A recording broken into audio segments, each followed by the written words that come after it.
अस्सलाम वालेकुम viewers, welcome back to my YouTube channel. आज मैं आप लोगों के साथ चिकन चीज़ी पॉकेट्स की रेसिपी शेयर करने जा रही हूँ। बहुत टेस्टी ये रेडी होते हैं, खाने में बहुत मज़े के लगते हैं, बहुत कम वक्त में तैयार होते हैं। आगे बढ़ने से पहले रिक्वेस्ट है कि प्लीज़ मेरी वीडियो को लाइक, शेयर और चैनल को सब्सक्राइब कर लें। तो इसको बनाना स्टार्ट करते हैं। यहाँ पे एक पैन में मैंने 1 टेबलस्पून भर के कुकिंग ऑयल का डाला और इसमें 2 जो है जवे चॉप करके हम लहसुन के डालेंगे। सौते करेंगे, इसको फ्राई नहीं करना, गोल्डन नहीं करना। तो जैसे इसमें से खुशबू आना शुरू होती है तो यहाँ पे 1 इंच अदरक जो है उसका पेस्ट तैयार कर लिया था वो इसमें शामिल कर देंगे। इसको भी हमने सौते करना है, बहुत ज़्यादा इसकी भुनाई नहीं करनी। तो अब इसमें कीमा शामिल कर रहे हैं चिकन का। इसको वॉश कर लिया था और आप देख रहे हैं काफ़ी ड्राई हो चुका है और काफ़ी फ़ाइन कीमा करवाया है। तो कीमे को अदरक और लहसुन के साथ हमने इतना फ्राई करना है कि ये वाइट टोन में आ जाए, वाइट, और यानी कि इसको बिल्कुल पानी इसका खुश्क नहीं करना। आगे चल के फिर इसके में मसाले हम शामिल करते हैं। तो यहाँ पे एक टमाटर जो है स्मॉल वाला, छोटे वाला टमाटर, उसको चॉप करके वो शामिल कर दिया। एक अदद लार्ज जो प्याज वो उसको चॉप करके वो शामिल कर दिया इसमें। यहाँ पे हरी मिर्च एक रेड वाली थी, एक ग्रीन वाली थी छोटी वाली, जो वो शामिल किया इसमें चॉप करके। नमक जो है 1/2 टेबलस्पून शामिल कर रही हूँ मैं इसमें। हल्दी जो है वो 1/2 टीस्पून शामिल किया। 1/2 टीस्पून इसमें चिली फ्लेक्स शामिल करेंगे। 1/2 टीस्पून इसमें सफ़ेद मिर्च का पाउडर शामिल करेंगे। 1/2 टीस्पून इसमें काली मिर्च का पाउडर जाएगा। 1/2 टीस्पून साबुत ज़ीरा और 1/2 टीस्पून इसमें ज़ीरा पाउडर शामिल करेंगे। 1/2 टीस्पून इसमें जो है खुश्क धनिया का पाउडर शामिल करेंगे।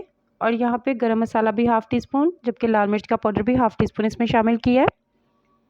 तो इन मसालों के साथ बुनाई कर लेंगे। नमक आप अपनी मर्ज़ी के मुताबिक इसमें जितना आप पसंद करते हैं, जितना खाते हैं उतना शामिल करें। तो ये देखिए काफ़ी अच्छी तरह इसका वो जो पानी था वो काफ़ी खुश्क हो गया है और टमाटर वगैरह प्याज ने जो पानी छोड़ा था वो भी खुश्क हो गया है। तो अब इसकी बुनाई करने के बाद अब इसमें धनिया जो है ग्रीन वाला वो शामिल कर देंगे, हरा धनिया।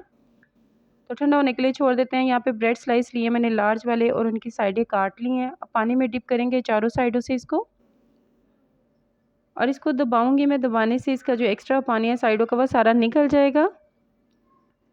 तो जैसे ये पानी निकल जाता है तो इसमें अब हम फिलिंग करेंगे। जो हमने चिकन तैयार करके रखा था, ठंडा किया, उसकी फिलिंग करते हैं। फिलिंग करने के साथ यहाँ पे मैं इसमें स्लाइस जो है चीज़ का भी एक रख रही हूँ, मोज़रेला चीज़ यूज़ कर रही हूँ। ऑप्शनल है, अगर आप नहीं शामिल करना चाहते, ये वैसे भी बहुत मज़े के तैयार होते हैं। तो अब हम इसको साइडों से उठाते हुए अच्छे से बाइंड कर लेंगे। ये साइडों से वेट की हुई है हमने ब्रेड का पीस जो है, तो ये बहुत अच्छे तरीके से बहुत इजीली बाइंड हो जाता है। इसके बाद इसको शेप देंगे हम पॉकेट की। तो दबा दबा के इसको हमने ऐसे करना है। अब साइडों से इसको लॉक करेंगे ताकि ये जो हमने कीमा इसमें फिल किया है वो साइडों से निकले ना। दबा के लॉक करेंगे और इसको शेप दे देंगे एक पॉकेट की। अंडा बीट करके यहाँ पे रखा हुआ है उसमें डिप करेंगे ताकि और अच्छी तरह ये बाइंड हो जाए और अच्छी तरह ये लॉक हो जाए, कीमा बाहर ना निकले फ्राई करने के दौरान।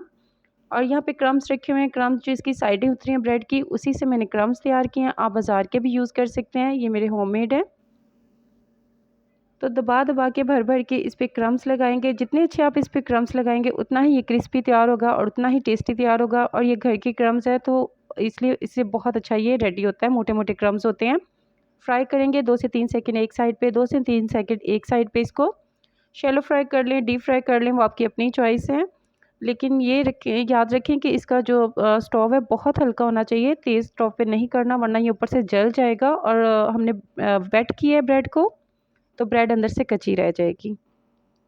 तो ये देखें प्यारा सा इसका गोल्डन आ गया, दोनों साइडों से गोल्डन सा कलर आ गया और देखने में बहुत मज़ेदार लग रहे हैं। जितने देखने में लग रहे हैं उतने खाने में भी टेस्टी हैं। तो बनाइएगा, दुआ में याद रखिएगा। तो इंशाल्लाह मिलते हैं एक नई रेसिपी के साथ। अल्लाह हाफिज़।